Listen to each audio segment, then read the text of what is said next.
News 18 India दर्ज कर ली है, जिसके दावे बीजेपी लगातार कर रही थी। उत्तर प्रदेश की कुल 10 राज्यसभा सीटों में से बीजेपी ने 8 सीटों पर शानदार जीत हासिल कर ली है, जबकि समाजवादी पार्टी के 2 उम्मीदवारों को जीत हासिल हुई। दरअसल क्रॉस वोटिंग के कारण इसकी वजह से लखनऊ में समाजवादी पार्टी को जोर का झटका बेहद जोर से लगा, जबकि हिमाचल प्रदेश में कांग्रेस के पास 40 विधायकों की तादाद होने के बावजूद बीजेपी ने बाजी मार ली, क्योंकि यहां भी कांग्रेस के विधायकों ने क्रॉस वोटिंग कर बीजेपी के उम्मीदवार हर्ष महाजन को जीत दिला दी। जश्न की तस्वीरें किस तरह से बीजेपी के खेमे में हैं, ये देखिए इस वक्त आपके सामने है। उत्तर प्रदेश हर लिहाज से सबसे महत्वपूर्ण राज्य है, सबसे बड़ा राज्य है। आंकड़ों के लिहाज से सियासी गणित बनता भी यहीं से है, बिगड़ता भी यहीं से है। ये तो राज्यसभा का चुनाव है, हालांकि लोकसभा चुनाव के लिए तो सीधे तौर पर कहा जाता है कि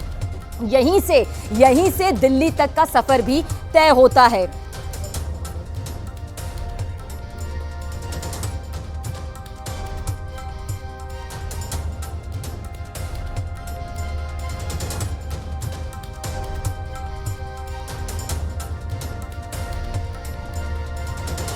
और देखिए जीत यहां पर जिस तरह से 8 उम्मीदवारों को यहां पर मिली है, उसने यह साबित कर दिया है कि बीजेपी का खेमा कितने लिहाज से मजबूत यहां पर हो जाता है। हालांकि हिमाचल में भी एक सीट के लिए आज वोटिंग हुई, इसमें भी बीजेपी को जीत हासिल हुई। और वहीं उत्तर प्रदेश जो कि सबसे महत्वपूर्ण राज्य है, चाहे विधानसभा के लिहाज से हो या फिर राज्यसभा के लिहाज से हो, और ऐसे में ये जीत यहां पर अब बता रही है कि ये बीजेपी के खेमे की जश्न वाली मजबूती है।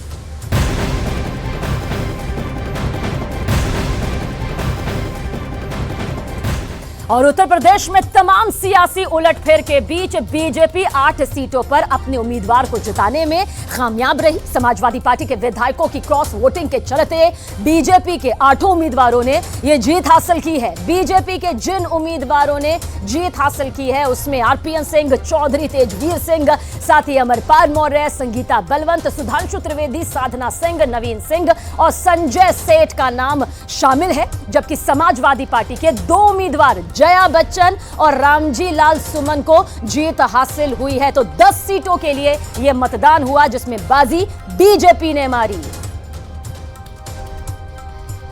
पहले से कहा जा रहा था कि भारतीय जनता पार्टी के 8 प्रत्याशी जीतेंगे। आज राज्यसभा के हमारे 8 प्रत्याशी जीते हैं और समाजवादी पार्टी के भी श्री अखिलेश यादव जी की पार्टी के भी 2 प्रत्याशी जीते हैं। तो अखिलेश यादव जी को बधाई है। एक उनका प्रत्याशी हारा है, उनको लड़ाना नहीं चाहिए था, लड़ाए हैं तो हारना तय था, लेकिन उन्होंने लड़ाया है। लेकिन भाजपा की विजय यात्रा जो राज्यसभा से जारी हुई है वो लोकसभा और लोकसभा के बाद विधानसभा, विधानसभा के बाद लोकसभा, लोकसभा के बाद फिर विधानसभा चलती रही। तो 10 सीटों के लिए उत्तर प्रदेश की राज्यसभा की सीटों पर वोटिंग, देखिए जश्न का माहौल किस तरह से अब नजर आ रहा है। हिमाचल प्रदेश में 1 सीट और वहीं भी जीत बीजेपी के ही हाथ लगी है। जहां तक उत्तर प्रदेश का सवाल है तो 8 सीटों पर बीजेपी ने जीत हासिल कर ली है। बीजेपी ने 8 उम्मीदवार उतारे और 8 उम्मीदवारों को देखिए जीत यहां पर हासिल हुई। और बीजेपी दावे भी यही कर रही थी कि हमारी एक भी सीट यहां पर जिन उम्मीदवारों को उतारा है वो जाएगी नहीं, सभी उम्मीदवार जीत हासिल करेंगे।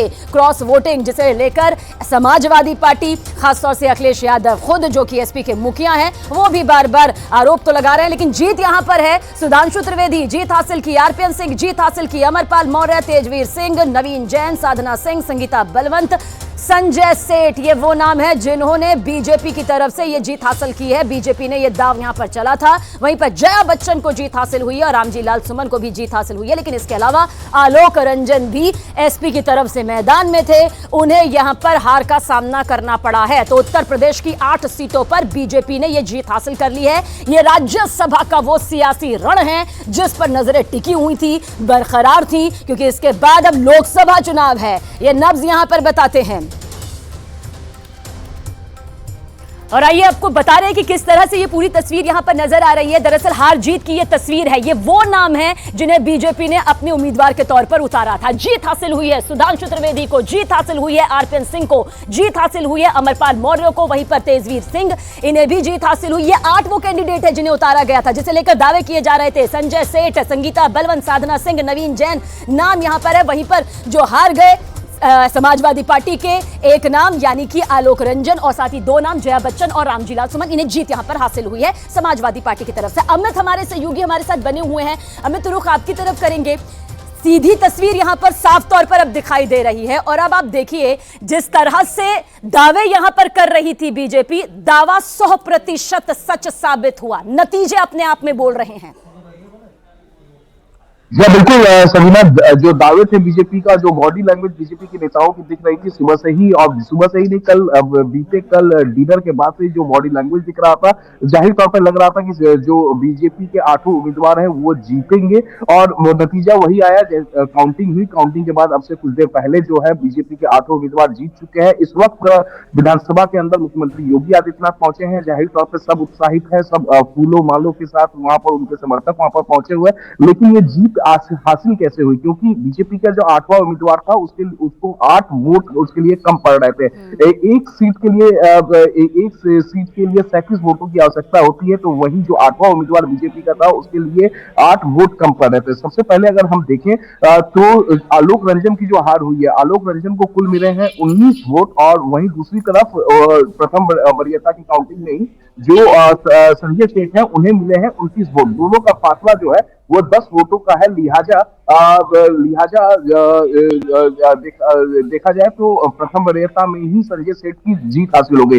वोट मैनेजमेंट की अगर हम बात करें तो बीजेपी के जो 7 उम्मीदवार हैं, सबको देखेंगे तो 37, 37, 38 इस तरीके के वोट मैनेज किए गए थे। तो वहीं वोट मैनेजमेंट के लिहाज से देखें तो समाजवादी पार्टी की जया बच्चन सबसे ऊपर है 41 वोटों के साथ, जबकि 27 वोट जो है जीत के लिए काफी होते हैं। उसके बाद जो दूसरे प्रत्याशी हैं रामजी सुमन, उन्हें मिले हैं 40 वोट। तो जो वोटों का मैनेजमेंट है, वो वोटों का मैनेजमेंट भी वो ठीक से नहीं कर पाए समाजवादी पार्टी। जाहिर तौर पर जो ये जीत का जो मार्जिन है वो 10 वोटों का रह गया। इसके अलावा अगर हम बात करें तो जिस तरीके से 7 समाजवादी पार्टी के विधायक बीजेपी के पाले में चले गए, जिसमें से सबसे बड़ा नाम मनोज पांडे, अभय सिंह, राकेश प्रताप सिंह, राकेश पांडे, पूजा पाल, ये जो विधायक जो चले गए बीजेपी के पाले में, तो जाहिर तौर पर इनके और अमित, समाजवादी पार्टी यहां पर बखूबी समझ गई थी कि जीत उसके नसीब में नहीं है, उसके खेमे में आने वाली नहीं है। एक सीट तो वो यहां से गंवाने वाली है। आरोप प्रत्यारोप भी यहां पर चलने शुरू हो गए थे।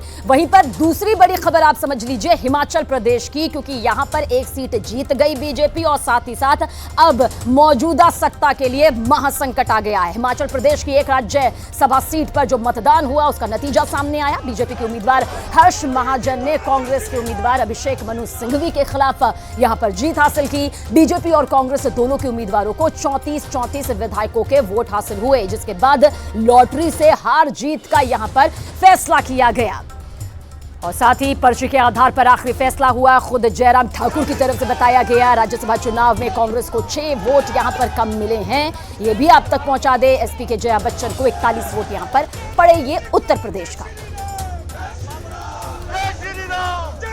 मेरी नहीं, मेरी जीत जो है ये मेरी पार्टी की जीत है, भारतीय जनता पार्टी की जीत है और सुकू सरकार की नाकामियों की हार है ना। और मेरे ख्याल इतनी जल्दी सरकार का कोई ग्राफ गिर जाए 1.25 साल में तो दुर्भाग्यपूर्ण है। और ये जो वोट क्रॉस वोटिंग हुई है इसीलिए मेरे को हुई है कि वो विधायकों ने बोल के की है, उनको भी बता के की है कि हम आपकी सरकार से नाराज़ हैं। तो मेरी तो सब जान पहचान की है, मैं अब इतनी देर पॉलिटिक्स में हूँ, तो मेरे ख्याल आम आदमी की जीत है ये और मेरी पार्टी की जीत है। और यह ऐतिहासिक लंबे समय तक हिमाचल प्रदेश के इतिहास में रहेगी। भाई हर्ष जी को मैं बहुत बधाई देता हूँ और पार्टी के राष्ट्रीय अध्यक्ष जगत प्रकाश नड्डा जी को बहुत बधाई देता हूँ और अमित भाई जी को, प्रधानमंत्री जी को मैं बहुत बहुत बधाई देता हूँ। आदरणीय प्रधानमंत्री नरेंद्र भाई मोदी जी को मार्गदर्शन में आगे बढ़ेंगे और हिमाचल का विकास करेंगे।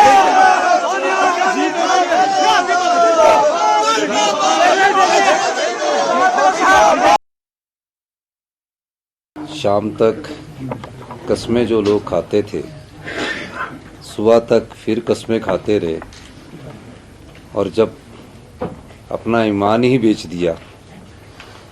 जो विधायक चुनकर कांग्रेस के चुनाव चिन्ह पर आया वह 9 क्रॉस वोटिंग हुई है, जिसमें 3 तो आज़ाद उम्मीदवार है, उनके बारे में मैं कुछ नहीं कहना चाहूँगा। 6 जो उम्मीदवार चुनकर आए जिन्होंने अपना ईमान ही बेच दिया, वो भारतीय जनता पार्टी को उनके क्षेत्रों में हरा कर आए हैं और यहाँ आकर वो पार्टी की जो अधिकृत उम्मीदवार हैं, वरिष्ठ अधिवक्ता, हमारे प्रसिद्ध अधिवक्ता, हिंदुस्तान के सबसे लीडिंग लॉयर, उनके खिलाफ उन्होंने वोट दिया। तो क्या लगता है आपको कि वो नाराजगी का वोट था?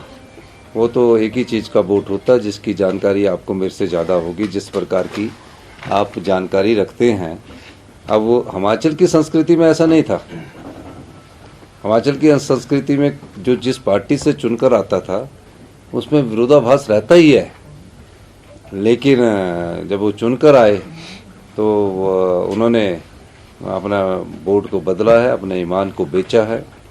इससे आगे मैं क्या कहूँ, लेकिन मैं इतना कहना चाहता हूँ कि हिमाचल की जनता इस प्रकार की संस्कृति की आदी नहीं है। हिमाचल की जनता जानती है कि हमने कांग्रेस की सरकार को 5 साल चुनकर भेजा है और जिस प्रकार से वो राजनीतिक दृष्टिकोण रखते हैं उस दृष्टिकोण को हिमाचल की जनता पसंद नहीं करती। जैसे कहा कि तो हिमाचल में असली खेला हो गया, इसमें कोई शक नहीं, कोई दो राय नहीं। हमारे सहयोगी रणबीर हमारे साथ ज्यादा जानकारी के लिए मौजूद है। रणबीर, कहा जा सकता है कि हिमाचल में जो सियासी रण था उसमें कांग्रेस का खेला बिगड़ गया और बीजेपी का दांव पूरी तरह चल गया।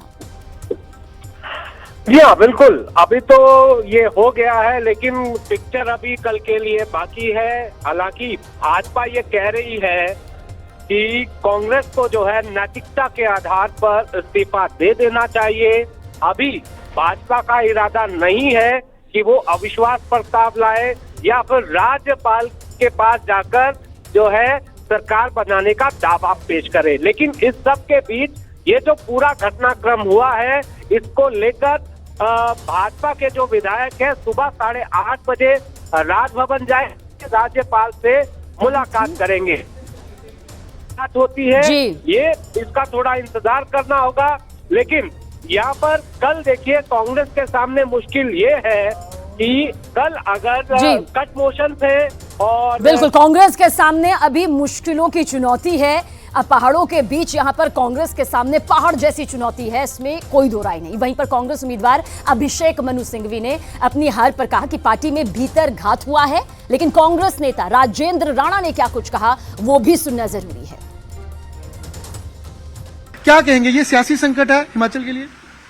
देखिए, अभी ऐसा कुछ नहीं है, चुनाव है, चलते ही रहते हैं। Thank you. क्रॉस वोटिंग हुई? हाँ, हुई है क्रॉस वोटिंग, मीडिया में आ रहा तो हुई होगी। आपने की है?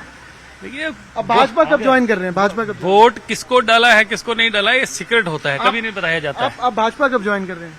सर राजेंद्र जी, कब भाजपा कब ज्वाइन कर रहे हैं? सर कोई फैसला तो कर ही लिया होगा, जब इतना बड़ा फैसला हो गया, यहाँ आने का, पंचकुला आने का फैसला हो चुका है। अभी कोई ऐसा इरादा नहीं है, ना कोई ऐसा फैसला है। कोई आ रहे हैं सर, हरियाणा से कोई नेता या सेंटर से कोई नेता, कोई बात हुई है? मैं तो कहीं निकल रहा हूँ। मैं यहाँ मुख्यमंत्री के साथ डिनर करने जा रहे हैं? नहीं ऐसा। दिल्ली जा रहे हैं? नहीं मैं अपने घर जा रहा हूँ। तो हिमाचल में सरकार बदल सकती है?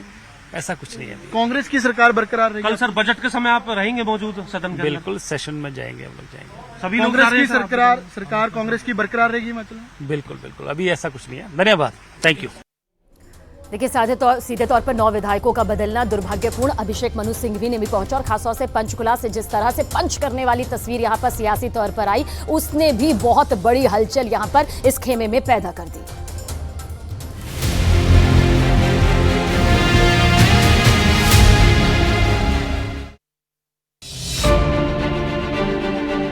जो है पर्ची से ड्रॉ ऑफ लॉट के माध्यम से भाजपा की जीत हुई।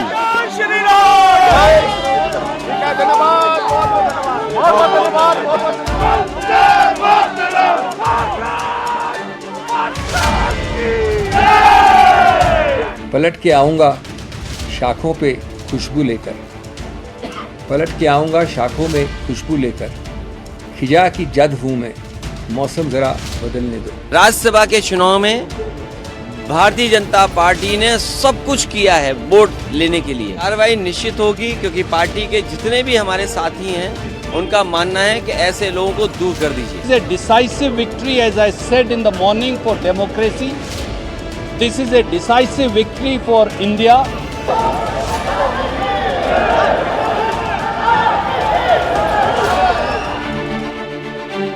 चुनावों के चक्रव्यूह में बीजेपी ने हिमाचल प्रदेश तो उत्तर प्रदेश, कांग्रेस और समाजवादी पार्टी दोनों को जोर का झटका दिया है। झटका ऐसा कि संभलना मुश्किल हो रहा है। राज्यसभा चुनाव में जीत का सेहरा और हार के हाहाकार की पूरी डिटेल आपको आगे दिखाएंगे। उसके पहले संख्या बल का वो समीकरण समझिए जिसने बीजेपी की बल्ले बल्ले करा दी है। शुरुआत उत्तर प्रदेश से करते हैं, जहां अखिलेश यादव को अपनों ने ही गच्चा दे दिया। ऐसी फिरकी मारी कि सारा खेला समाजवादी पार्टी की नाक के नीचे होता रहा और पार्टी के तुर्रम खानों को इसकी भनक तक नहीं लगी। यूपी के समाजवादी पार्टी के विधायकों ने क्रॉस वोटिंग की। समाजवादी पार्टी के चीफ व्हिप ने भी इस्तीफा दे दिया। राज्यसभा की 56 सीटों के लिए चुनाव हुए। इनमें से 41 उम्मीदवार निर्विरोध निर्वाचित हुए, लेकिन बाकी के 15 सीटों पर पेंच ऐसा फंसा कि सारा गणित गड़बड़ा गया। कैसे, डिटेल में समझिए। लेकिन उसके पहले ये समझना जरूरी है कि राज्यसभा चुनाव के रण ने क्या वो झांकी दिखा दी है कि आगे इंडिया गठबंधन या बोले तो विपक्ष का सारा समीकरण ध्वस्त करने की बीजेपी ने फुल प्रूफ प्लानिंग कर ली है। देश के 3 राज्यों की 15 राज्यसभा सीटों के लिए मतदान हुआ। उत्तर प्रदेश में 10 सीट, कर्नाटक की 4 सीट, हिमाचल प्रदेश की 1 सीट। अब समझिए पेंच कैसे फंसा। उत्तर प्रदेश की 10 सीटों पर उम्मीदवार उतारे गए 11, जिसमें बीजेपी की ओर से 8 और समाजवादी पार्टी ने 3 उम्मीदवार उतारे।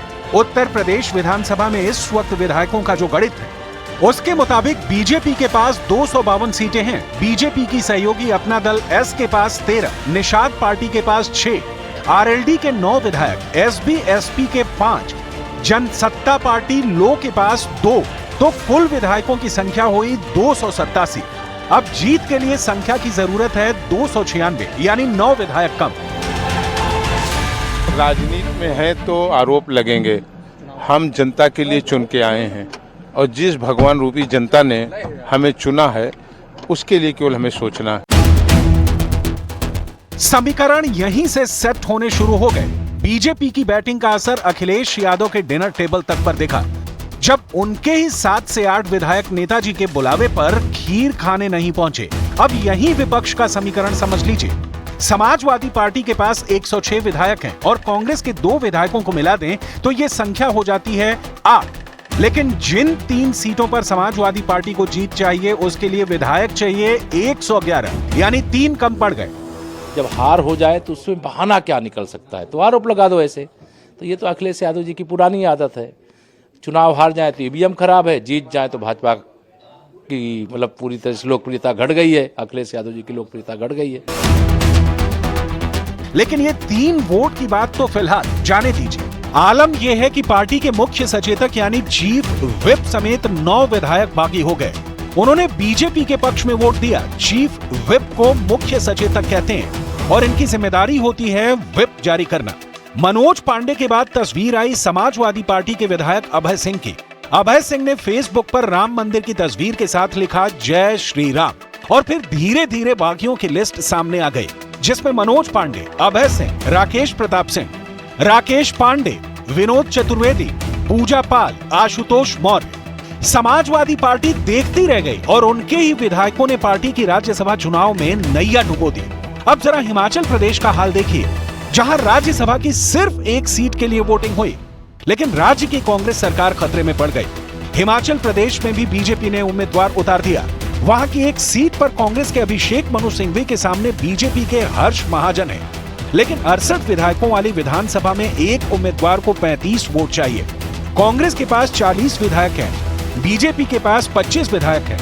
कांग्रेस के 11 विधायकों ने क्रॉस वोटिंग कर दी। इसके बाद अब हिमाचल की सुक्खू सरकार खतरे में नजर आ रही है।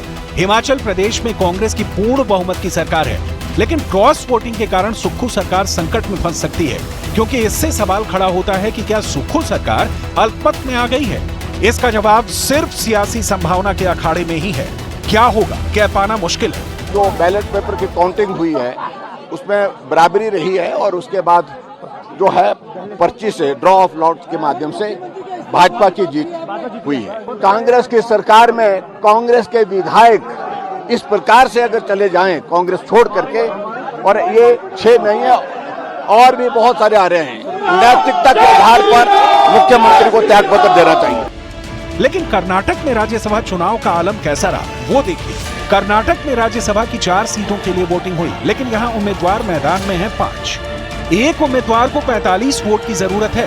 कांग्रेस ने 3 उम्मीदवार उतारे हैं जिनके पास 135 सीटें हैं। बीजेपी ने 1 उम्मीदवार उतारा है जिसके पास 66 सीटें हैं और जेडीएस ने भी 1 उम्मीदवार उतारा है जिसके पास 19 सीट है। कर्नाटक में खुला खेल है, लिहाजा यहाँ बहुत उतार चढ़ाव की गुंजाइश नहीं है। यहाँ ये समझना बहुत जरूरी है कि राज्यसभा सीट के लिए वोटिंग कैसे होती है। राज्यसभा चुनाव में ओपन बैलेट सिस्टम होता है, यानी गुप्त मतदान नहीं होता है। मतदान के लिए ईवीएम का इस्तेमाल नहीं होता है। राज्यसभा चुनाव में विधायक यानी एमएलए वोट करते हैं। मतदान में एमएलए को अपनी पहली और दूसरी पसंद लिखनी होती है। पहली पसंद के वोट जिसे मिलते हैं उसकी जीत होती है।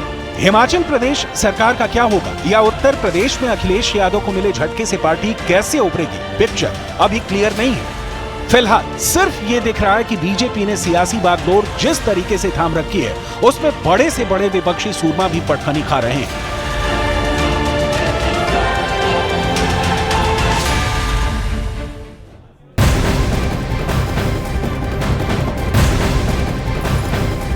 तो राज्यसभा का आचरण बेहद दिलचस्प रहा और इसमें दिलचस्प जीत भी बीजेपी ने हासिल की। बीजेपी ने आज बम्पर जीत हासिल करके अपने बार बार किए गए दावे को सच साबित कर दिया। उत्तर प्रदेश की कुल 10 राज्यसभा की सीटों के लिए आज जमकर वोटिंग हुई। बीजेपी ने 8 सीटों पर जीत हासिल कर ली है, जबकि समाजवादी पार्टी के 2 उम्मीदवारों को जीत हासिल हुई। 3 उम्मीदवार मैदान में उतारे थे। क्रॉस वोटिंग जिसका खतरा बार बार नजर आ रहा था वो सच साबित हुआ और क्रॉस वोटिंग की वजह से लखनऊ में समाजवादी पार्टी को बेहद जोर का झटका लगा। जबकि हिमाचल प्रदेश में कांग्रेस के पास 40 विधायकों की तादाद होने के बावजूद बीजेपी ने यहां पर बाजी मार ली। नतीजे बीजेपी के पक्ष में आए क्योंकि यहां भी कांग्रेस के विधायकों ने क्रॉस वोटिंग कर बीजेपी के उम्मीदवार हर्ष महाजन को जीत दिला दी। वही हर्ष महाजन जो कि हिमाचल प्रदेश विधानसभा चुनाव से पहले बीजेपी में शामिल हुए थे और अब बीजेपी की तरफ से चुनावी मैदान में उतरे और जीत भी उन्हें यहां पर हासिल हो चुकी है, जिसका दावा यहां पर बीजेपी कर रही थी कि जो उम्मीदवार मैदान में उतारे हैं उन्हें विश्वास यहां पर जरूर नजर आएगा। और केशव प्रसाद मौर्य ने हिमाचल प्रदेश के और इस पूरे चुनाव को लेकर जो भी नतीजे यहां पर सामने आए, क्या कुछ बोला उन्होंने। यूपी के डिप्टी सीएम केशव प्रसाद मौर्य, सुनिए क्या कुछ कहा उन्होंने।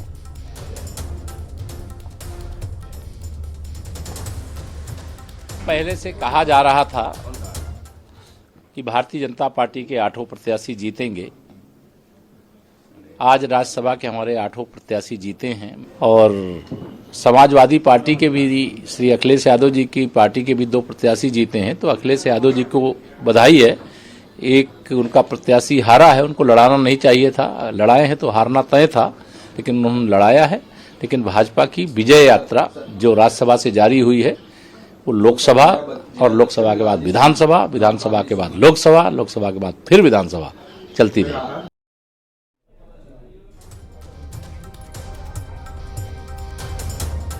और देखिए तमाम तरह की प्रतिक्रियाएं सामने आ रही है। आरपीएन सिंह ने भी क्या कुछ कहा है वो भी आप जरूर सुने।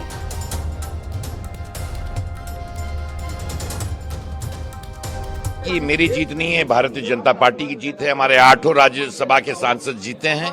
ये एक संकेत है कि उत्तर प्रदेश में लोकसभा चुनाव में 80 में से 80 सीटें लोकसभा की भारतीय जनता पार्टी जीतेगी और प्रधानमंत्री मोदी जी को तीसरे बार 400 पार से प्रधानमंत्री बनाने का निर्णय लिया गया है। जिस तरीके का आरोप समाजवादी पार्टी ने लगाया कि किस जीते, आप कैसे इसको देखते हो? देखिए, आज पूरा कौन समाजवादी पार्टी में रह जाएगा जहां भगवान राम को कोसा जाता हो, जहां सनातन धर्म को कोसा जाता हो। क्या ये हिंदुस्तान हम चाहते हैं?